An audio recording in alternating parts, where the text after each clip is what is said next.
একটা মেয়ে জীবনে তার নিজের নামটাও বদলে দেয়।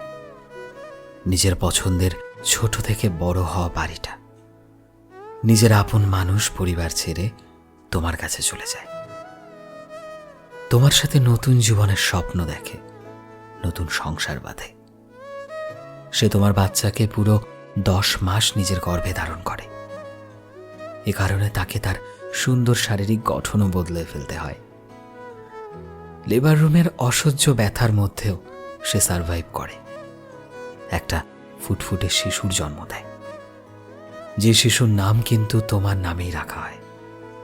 আর নিজের জীবনের শেষ সময়টা অবধি সে তোমার আর তোমার পরিবারের জন্যই ভেবে যায়। রান্না বান্না করা, ঘর পরিষ্কার করা, বাচ্চাদের বড় করে তোলা, তোমার যত্ন করা, তোমার পাশে থেকে কঠিন সময়ে তোমায় সুন্দর অ্যাডভাইস দেওয়া, সে সবকিছুই তোমার জন্য করে। এ কারণে অনেক সময় তাকে তার রূপ, সৌন্দর্য, নিজের শখ সবকিছু ত্যাগ করতে হয় শুধু তোমার জন্য। তবে কিসের অহংকার? একটা মেয়ে কি বা কাজ করে, কি বা করে সংসারের জন্য?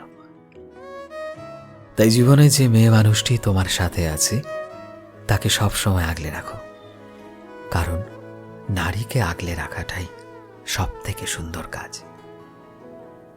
সো ফ্রেন্ডস, আমি শোভন ছিলাম তোমাদের সাথে, কলমে বিশ্বজিৎ। ভিডিওটি কেমন লাগলো অবশ্যই কমেন্টে জানিও। এই মুহূর্তে তুমি যদি আমাদের ফেসবুকে দেখে থাকো তবে প্লিজ আমাদের পেজটিকে ফলো করে দিও। চ্যানেলে নতুন হলে প্লিজ চ্যানেলটিকে সাবস্ক্রাইব করে দিও। আর যারা অলরেডি সাবস্ক্রাইব করেছো তোমাদের সবাইকে অসংখ্য ধন্যবাদ। দেখা হচ্ছে নতুন একটা দিনে নতুন একটা ভিডিওতে। টিল দেন সবাই ভালোবাসায় থেকো এবং সবাইকে ভালোবাসায় রেখো। Thank you.